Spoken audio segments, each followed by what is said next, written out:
How to get a fast hard money loan. You need funding fast? I'll show you how to get a hard money loan approved in days, not weeks.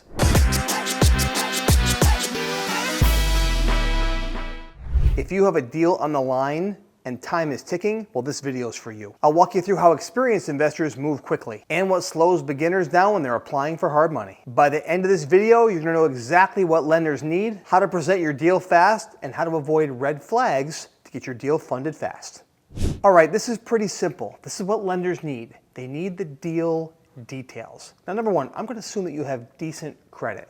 If not, have your credit report printed and ready to go. A lot of times they don't pull their own credit. Sometimes they just want to see a copy of your credit. So pull it off Experian, go online and grab that. Have that in front of you. Now, have your details. What is the ARV? What's the property going to be worth when you're done? What are the rehab details on the property, including the budget? You have to have 3 solid comps to back up your ARV.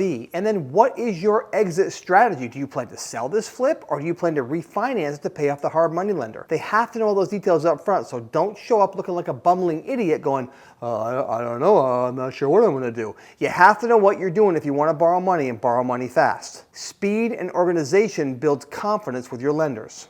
Dig your well before you're thirsty, meaning build relationships with lenders before you need them. There's nothing worse than being in a panic situation where you have to close a deal in a week or 2 weeks and you don't have anyone lined up to borrow the money from. So do the due diligence now and dig your well before you're thirsty. And say, listen, I want to make sure that I know, what do I have to qualify for a loan with you? What are your terms? What kind of paperwork do you have to need? Do you have an application so I can get it all prepared before I have a loan? And you can put everything on that, including your personal financial statement and everything you need to show them that you're serious. And then when the property comes in, then put that on that paperwork and send it right over.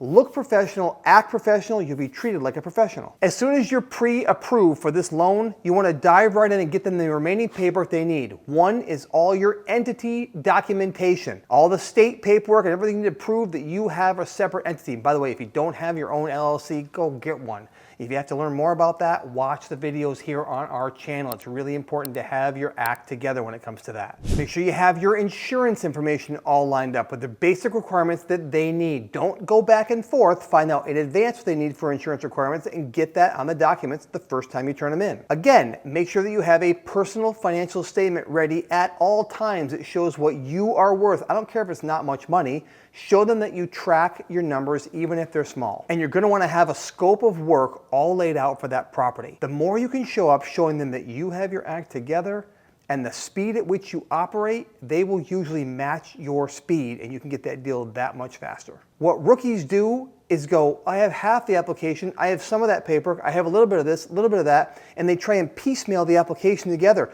When you piecemeal this together, that just takes time. All you're doing is burning daylight. So make sure that you stop piecing this information together, give it all to them at once. I'd say it's better off to be a day or two later and give it all to them than try and piecemeal it and risk that something gets lost in spam and junk. And then verify and communicate the entire process. Stay right in touch with them every single time you send something, call and verify, and keep asking what the ETA or the deadline is so you can get your deal closed.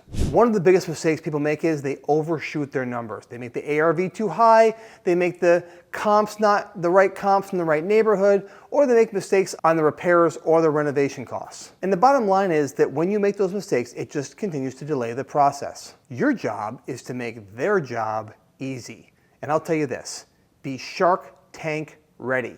If you've watched Shark Tank, and I'm sure you have, you know they have to know their numbers when they walk there on that carpet. They have one moment in a lifetime, and a lot of them blow it because they don't know their numbers and don't have their act together. Don't be that person that gets booed off of Shark Tank. Be the one that gets a deal accepted. You know, fast money is great, but it doesn't help if you're chasing the wrong deal. And a lot of new investors miss the mark by chasing the wrong deal. I want you to know the best deal to buy for the fastest return, the lowest risk, and the highest profit that you can make on a deal. To do that, you have to start with one thing, your buy box. If you know what your buy box is and you can clearly define it, you'll be able to see it in a sea of other houses that confuse you and noise out there. And you'll be the one that goes out and finds deals and everybody else wonders how you did it. I put together a training that shows you exactly how to define your buy box so you'll never again be confused about where you should be putting your efforts to make the most amount of money as a flipper. It's right here in the description. Click the link, go check it out.